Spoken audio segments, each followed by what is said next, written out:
नमस्कार मित्रांनो, राज्यातील शेतकऱ्यांसाठी हा एक मोठा दिलासा असणार आहे। 6 ते 7 लाख नागरिकांना फायदा होणार आहे।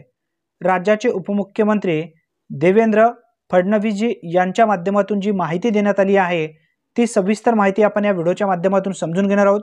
त्यासाठी नक्की व्हिडिओ शेवटपर्यंत पहा। तत्पूर्वी चॅनलवरती पहिल्यांदाच आला असाल तर चॅनलला सबस्क्राइब करून बेल नोटिफिकेशनला क्लिक करा। चला तर मग व्हिडिओ सुरू करूया। मित्रांनो, पूर्ण माहिती समजून घ्या तेव्हाच तुम्हाला हे सविस्तर कळणार आहे। दुष्काळी भाग म्हणून असलेला ठसा पुसण्याचे काम केंद्र आणि राज्य शासन करेल।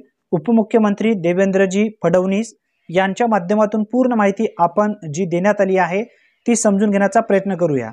गेली अनेक वर्ष हक्काच्या पाण्यापासून वंचित असलेल्या महाराष्ट्रातील दुष्काळी भागात पाणी योजना पूर्णत्वास नेण्यासाठी निधीची कमतरता कमी पडू दिली जाणार नाही।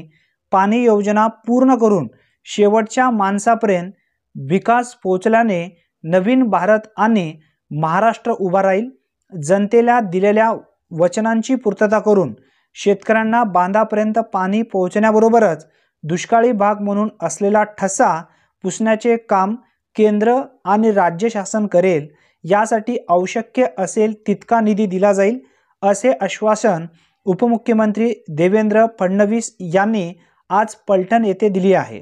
मित्रांनो, पूर्ण माहिती समजून घ्या। जेव्हा तुम्ही ही माहिती समजाल तेव्हा तुम्हाला सविस्तर समजून येईल शेतकऱ्यांना कशा पद्धतीने याचा फायदा होणार आहे हे सुद्धा तुम्हाला समजून येईल। यामध्ये जे मेन मुद्दे आहेत तेवढी माहिती आपण जाणून घेऊया। मित्रांनो, या ठिकाणी सांगण्यात आलेली जी पुढील माहिती आहे, जनतेने पाण्यासाठी अनेक वर्ष संघर्ष केला।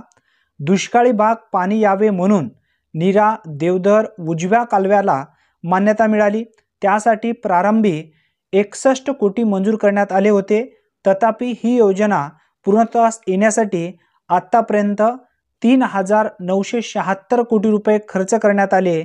नीरा देवधर जोड कालवा प्रकल्प हा देशातील पहिला प्रकल्प असून यामुळे राज्यातील 6 ते 7 लाख नागरिकांना याचा फायदा होऊन 4 लाख हेक्टर क्षेत्र पाण्याखाली येईल।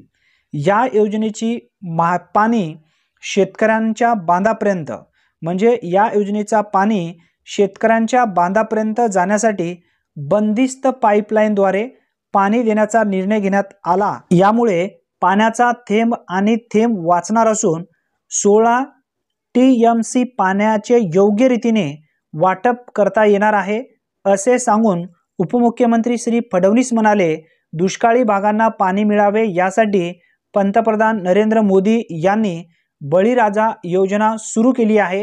या योजनेमध्ये महाराष्ट्राला गेल्या 13 महिन्यात 8 मोठे प्रकल्प मंजूर झाले असून यासाठी 22,000 कोटींची निधी देण्यात आली आहे। मित्रांनो, कोल्हापूर, सांगली व सातारा जिल्ह्यातील काही भागात पूर परिस्थिती निर्माण होते। या पुरांचे पाणी दुष्काळी भागाला वळवण्यासाठी राज्य शासनाने 3,300 कोटींचा प्रकल्प तयार केला असून यासाठी जागतिक बँक केंद्र सरकारने त्यासाठी तत्वात मान्यता दिली आहे।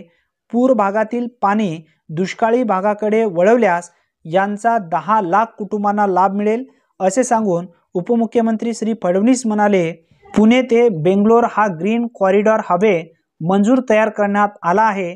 यामुळे दुष्काळी भागाचा विकास होईल।